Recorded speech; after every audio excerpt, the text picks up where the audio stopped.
Bonjour à tous et bienvenue dans ce nouveau numéro de Don't Lie with Delay. Mon invité d'aujourd'hui est un bel exemple de détermination. Malgré les turpitudes de la vie, elle a su rebondir en beauté.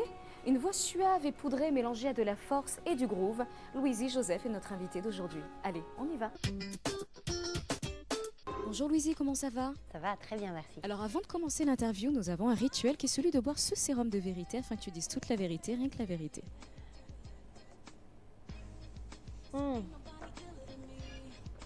C'est bon, tu es prête? Ah oui, je vais me transformer là dans 2 secondes. Alors Louisie, tu viens de la banlieue lyonnaise, de Vénissieux exactement. Tu es d'origine martiniquaise, on ne le dit pas assez. Et tu as nourri très jeune une passion pour la musique. Peux-tu nous en parler? Je suis là, martiniquaise et fière de l'être. En fait, le fait d'avoir un père musicien et pratiquement tous ses frères musiciens, ça aide parce qu'on finalement, sans se prendre vraiment au sérieux, on a quand même un univers musical assez oppressant parce qu'en fait c'est systématique, on entend la musique tout le temps, on est baigné par ça. Donc finalement, quand on décide de faire de la musique, c'est presque quelque chose qu'on a en soi, c'est déjà inné, c'est déjà là. On t'a connue en tant que Lydie dans le groupe L5, mais tu as commencé beaucoup plus jeune ta carrière de chanteuse dans une comédie musicale qui s'appelle Salambo, où tu jouais le rôle d'une guerrière qui s'appelait Zelda. Une femme mercenaire barbare, et j'ai l'impression que c'est tout à fait moi. Que sans jouer de rôle, j'ai trouvé un rôle et qui m'allait comme un gant. Et puis d'ailleurs, dans mon nouveau clip, j'ai voulu remettre un peu ce genre de costume-là en avant. Ce côté que j'avais en moi de guerrière et de mercenaire un peu avec la vie. Mais finalement, je trouve que c'était un costume qui me seyait bien. Et ensuite, on te retrouve dans la première saison de Popstar, où le groupe L5 est créé et où vous devenez disque de platine, disque de diamant avec toutes les femmes de ta vie.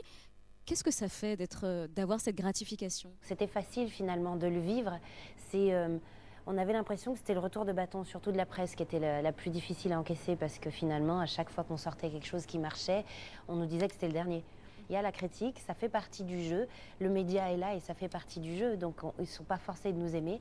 Mais l'avantage, c'est effectivement de vendre autant qu'on vendait à l'époque. Vendre des platines, des disques de diamants, franchement, C'était exceptionnel. ça faisait tourner la tête, carrément. Alors en 2006, vous vous séparez, puis toi, tu décides de faire une carrière solo et tu sors le jour de ton 30e anniversaire un album produit entre autres par Pascal Obispo, La Saison des Amours. Comment s'est passée cette rencontre musicale? Pascal, je l'ai rencontré avec des émissions qu'on a eu l'occasion de faire avec les filles. On avait l'impression de se connaître déjà, enfin il avait l'impression de me connaître. Et c'est ce qui a été le plus drôle en fait, c'est de faire réellement connaissance, de se défaire de tout ce qui est le système de la télé, des gens et de tout ça. On se rencontrait plus sur un plateau télé, donc on parlait vraiment musique. Et puis j'ai été touchée par sa façon de vouloir m'aider réellement parce que j'en avais besoin. Et puis j'avais besoin de quelqu'un qui ne descende pas tout ce que j'avais fait avec les L5 et qui me considère déjà comme une artiste. Tu as un tube dans cet album qui s'appelle Assis par terre, un titre qui est très important pour toi, écrit par Lionel Florence qui est l'auteur des 10 commandements, du Roi Soleil. Bien sûr, il faut beaucoup d'artistes comme eux pour aller vite et trouver effectivement les bonnes chansons au bon moment, mais aussi il faut des artistes parce que j'ai l'impression qu'à force de parler de ces monstres-là qui m'entourent, c'est comme si que j'y étais pour rien. Finalement, les chansons, je les porte aussi. On a travaillé ensemble sur ce que j'étais, sur ce que j'avais envie de dire dans cet album. C'était aussi censé être ma carte d'identité. Donc très vite, il fallait que je me détache des L5 et qu'on apprenne à définir Louisie Joseph en un album. Donc dans cet album, il y a Assis par terre effectivement, mais c'est une période dont il fallait parler. C'était utile que ce soit la chanson la plus connue de l'album. Honnêtement, ça m'a servi à énormément de choses. C'est pas juste des chansons comme ça qu'on a balancées qui me plaisaient, c'était des chansons qui me définissaient. Et ensuite, les auteurs, ils ont donné tout ce qu'il fallait de magie pour que les gens se les approprient. J'ai trouvé ça hallucinant quand je suis montée sur scène la première fois et que j'entendais les gens chanter ces chansons-là. Je me dis, mais ils comprennent. C'est facile de passer des L5 à autre chose, mais c'est après de comprendre le sens de cet album qui était pour moi le plus compliqué. Tu as réalisé un très joli parcours. D'ailleurs, ton album a très bien été accueilli par les médias, par la presse, par les radios et par le public. Tu as été d'ailleurs disque d'or. Qu'est-ce que ça fait d'avoir cette consécration-là pour un album solo, ton premier album solo? Honnêtement, qu'on vende des disques de platine avec les L5, c'était les L5. Que je fasse moi presque disque d'or avec mon album, c'est mon album. Et ça rend fier forcément parce que c'est son nom, c'est son identité qu'on balance comme ça et qu'il soit accueilli, qu'il soit bien critiqué et qu'il tourne en radio, ça a été vraiment... c'est plus qu'un rêve, franchement, c'est le début d'un rêve. Après, le tout, c'est de le faire durer. Exactement. Tu as quand même passé 7 ans au sein de ce girls band, les L5. As-tu eu peur en te lançant dans une carrière solo qu'on ne te prenne pas au sérieux? J'ai pas eu peur, non. Moi, j'avais pas de plan B, il fallait que je sorte un album à moi.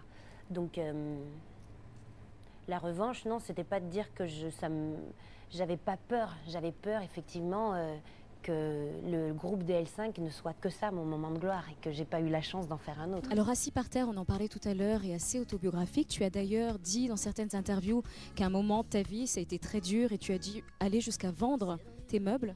Acceptes-tu de nous parler de cette période-là? Le temps que le groupe s'arrête et que ma carrière démarre en solo, il a fallu effectivement changer pratiquement mon style de vie pour recommencer pratiquement à zéro, comme s'il ne s'était rien passé, pour aussi revenir à neuf sur cette nouvelle histoire, balayer un peu tout l'assistanat, le confort que j'avais vécu avec les L5, pour recommencer une carrière qui me ressemble à moi dès le départ. Quand on prend son premier jour de scène, là on se dit ça va, ça commence à aller mieux.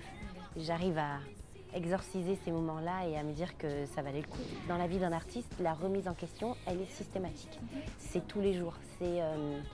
On n'a pas le temps de s'endormir dans son travail. On est systématiquement en train de se remettre en question. Moi, dans ces moments-là, je me disais, franchement, quand je vais monter sur scène, je l'aurais mérité. Alors Louise, tu es une femme de cœur, tu es une femme d'engagement, c'est très important pour toi. Et tu fais d'ailleurs partie des Restos du Cœur. Peux-tu nous en parler? Je suis super fière d'avoir été sollicitée pour faire ça, parce que j'ai l'impression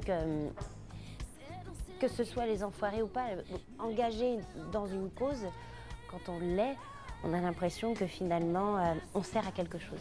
Moi, quand on m'a dit on va mettre ton nom sur l'affiche, j'étais super contente. On a l'impression que voilà, on fait son métier pour quelque chose et qu'on représente quelque chose. Tu viens de sortir un tout nouveau single, électro, avec une petite touche latine, et même à la fin on peut entendre des chants africains. Il s'appelle Chante, on écoute un extrait tout de suite. On a tous au fond du cœur quelque chose qui traîne, un truc qui nous fait du mal, qui nous enchaîne. On voudrait se sentir fort, pousser des ailes. On voudrait crier plus fort, briser nos chaînes. Alors on chante des mots qu'on jette aux quatre vents, qui prennent du sens avec le temps. Des mélodies pour ceux qu'on aimait, parce que c'est tout ce qu'on a et qu'on n'a nulle part où aller. J'ai voulu le désert parce que je trouvais que le côté urbain de la ville aurait pris le dessus, en fait, sur les images du clip, et puis qu'on aurait oublié l'essentiel. Le moment du clip, pour moi, qui est le plus important, c'est justement cette façon qu'on a de marcher à plusieurs et d'être arrêté par une chorégraphie.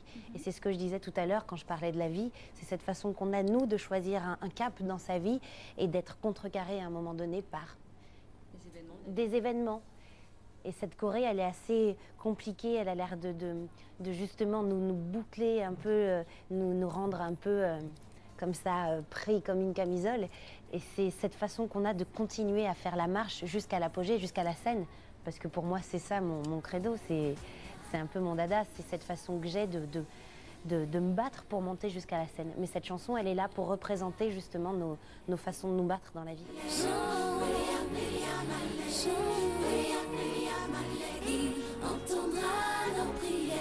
Tu sors ton deuxième album, on peut dire que c'est un peu ton gros bébé, c'est celui où on concrétise vraiment les choses. Il s'appelle Ma Radio, alors excité?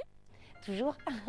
C'est un saut en parachute à chaque fois. J'ai voulu mettre les deux pieds dans le reggae, mais très bien, même je me suis accompagnée de Jean Lamotte, de Boss Tebim, de producteurs reggae, et puis de mes musiciens pour continuer cette route, moi, que j'appelle ma musique, ma radio, ma philosophie, ma culture à moi de la musique. Je pense que quand on est artiste, on est tous différents. On n'est pas censé se ressembler. On n'est pas censé revendiquer les mêmes choses, si, mais pas de la même façon. On a tous une façon à nous d'entendre Bob Marley, d'entendre Stevie Wonder, d'entendre Janis Joplin. Et moi, ma radio, c'est un peu cette façon-là que j'ai d'entendre ma musique. No one on earth can feel like this. I'm from and overblown with bliss. There must be an angel playing with my heart. Yeah. Alors là, on va passer à la partie de l'interview la plus soft, la plus cool. Tu dois répondre sans réfléchir. Ok. Si tu étais une icône d'hier, Janis Joplin. pourquoi Janis Joplin? C'est la première fois que j'ai appris qu'on pouvait chanter comme ça, qu'on pouvait chanter comme si c'était la dernière fois. Cette femme, à chaque fois qu'elle montait sur scène, toutes les images que j'ai vues, mais c'était la fin, c'était la dernière chanson. On a l'impression qu'elle s'était vidée complètement et que J'ai compris que la crédibilité des mots et de son interprétation ne faisait qu'un. Elle disait la vérité, ça se voyait vraiment. Et si tu étais une chanson? Oh, I wish I was a punk rocker with flowers in my hair. J'ai rêvé de chanter cette chanson. C'est une chanson de Sandy Town et qui dit, voilà, I wish I was a punk rocker. Parce que je crois que j'aurais dû naître dans les années 70. Quel est l'objet qui ne te quitte jamais? J'en ai des tas. Je me suis fait tatouer une croix pour pas oublier la mienne que j'avais systématiquement, qui était devenue une espèce Je mettais tout dedans. Si j'avais oublié ma croix, je rentrais chez moi, je faisais demi-tour avec le taxi sur le périph', il fallait que j'aille chercher ma croix. Donc maintenant qu'elle est tatouée, finalement, je me suis trouvé autre chose. On peut voir sur les photos que tu es une vraie femme, glamour, sexy. D'ailleurs, comme on voit à l'instant avec cette robe en satin vert. Ah, cette robe. Exact. Non, mais je l'aime beaucoup. Et c'est vrai que c'était une robe que, en fait, c'est ce vert qui m'a attirée avant la forme de la robe.